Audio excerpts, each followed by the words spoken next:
So first of all, I'm going to talk about triad inversions. These are the most basic form of inversion. This is where inversion originates. So here I'm playing a C major triad. I've got the C, the E and the G. And this is the basic form of a C major triad. But what if I was to put this C up an octave?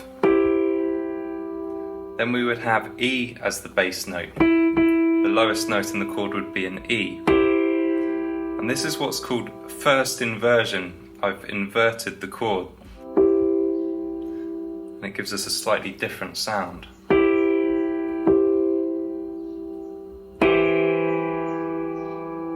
Now I could do the same thing again.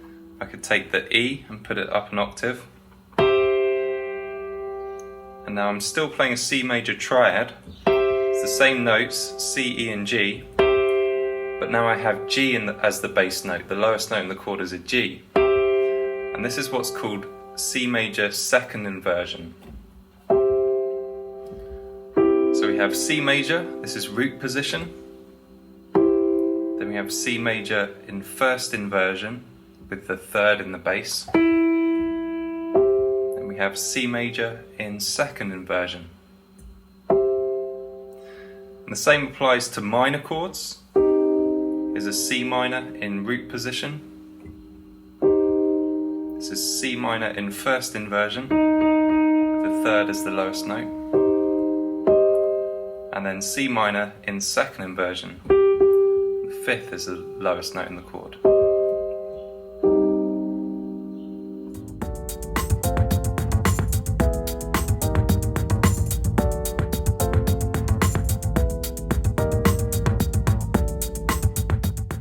Now this concept can be applied to larger chords with chord extensions like 7th chords, 9th chords, and even 11th chords, 13th chords. So the more extensions a chord has, the more inversions you can create. Here's a C minor 7 in root position. I'll put the C up an octave. This will give us C minor 7 in first inversion. I'll do the same again, build the chord, the same group of notes, but put a G as the lowest note. That'll give me C minor 7 second inversion. And then finally C minor third inversion with the B flat, the 7th as the bass note. So now let's look for a more extreme example. Let's try and get a fourth inversion. We would need a minor 9 chord or some sort of 9th chord to create a fourth inversion. This chord we could call C minor 9 in fourth inversion. But you know what? It's only common to see up to about third inversion, because after that your ear can start reinterpreting the chord as a different kind of chord. So say we had a major 9. I put the 9th in the bass. Rather than calling this chord C major 9 fourth inversion, I would just call it some sort of D chord, because this is a D sus chord. I'm playing a major 7 chord over a D, which is a good sus4 voicing.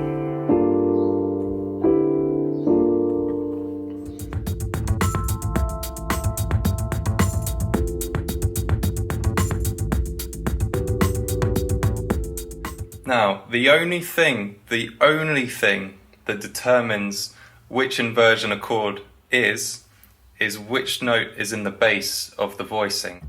So if I play a C major up here in this first inversion, but then I go and play a C in the bass, this chord is just C major root position. This is not an inversion, because the bass note is the only thing that matters. Likewise, if I play this in second inversion up here, the bass note is still a C, the root, then this is still root position. How about if I play root position up here, but in the bass I play the third? Well, that makes this chord C major first inversion. And And that's all that determines whether a chord is in an inversion or not, is whichever note is in the bass. That's all that counts. You can have any sort of voicing. It's the bass note, the note that's lowest in your chord, that determines whether the chord's in root position, first inversion, second inversion, or even third inversion.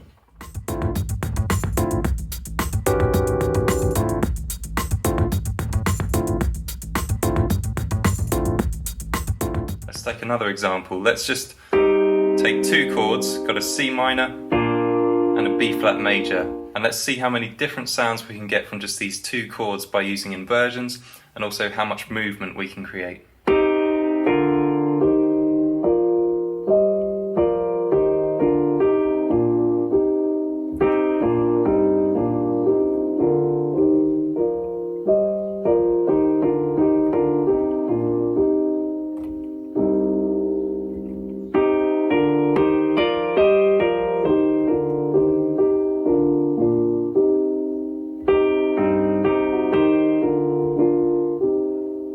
So from just two simple chords, I've managed to generate quite a complex feeling of movement.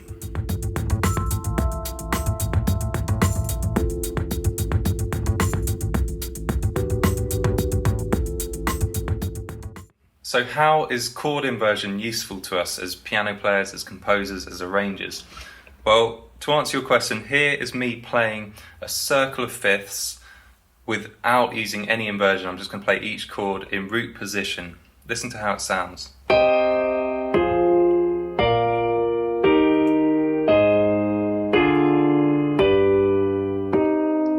So I'm jumping all over the place. Not only is it annoying from a performance point of view, I'm having to jump around much more than I need to,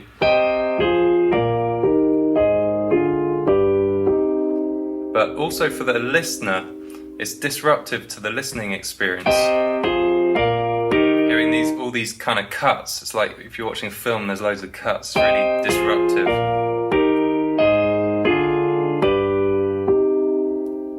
But now I'm going to play it with chord inversions and listen to how smooth the voice leading is, how smooth the result is.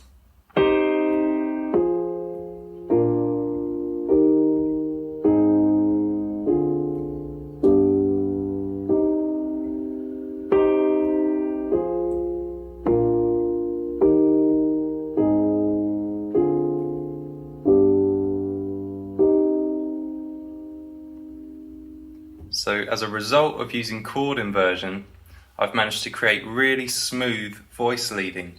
Voice leading is each individual note within the chord.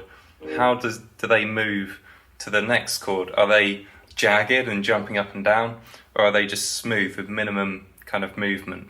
And really what's pleasing to the human ear is to hear small stepwise motion to the next chord.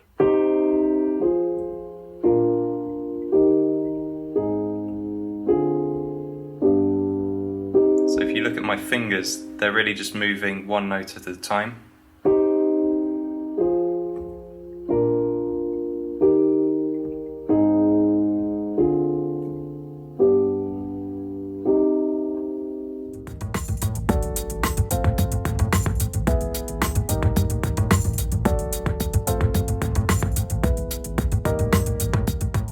So let's take an example. Say we have a chord progression of A minor, G major and C major.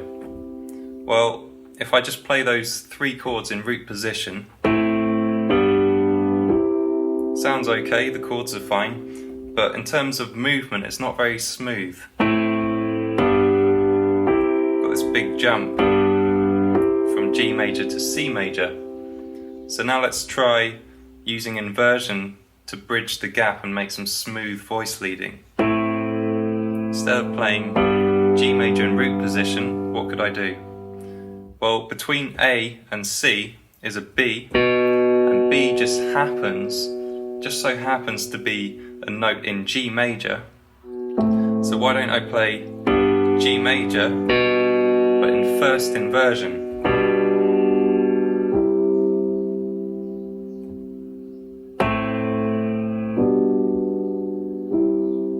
and suddenly we have a really smooth chord progression.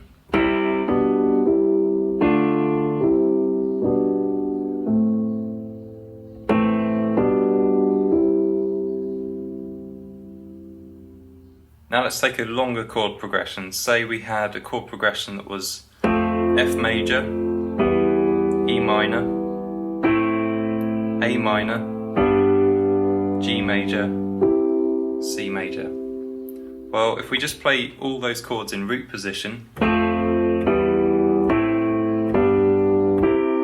the chords themselves sound fine, but as far as voice leading is concerned, that's very jagged. I'm jumping up and down. Let's try using some chord inversion to bridge some of the gaps.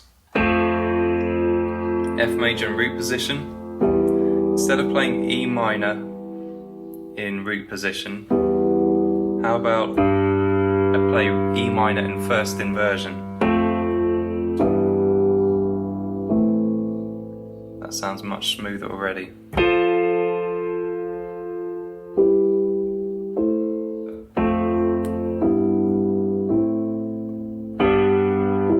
Then I still have a gap for the G major going to the C major, so why don't I do the same again? Why don't I do G major in first inversion? That way I have this stepwise, this smooth stepwise motion bass line.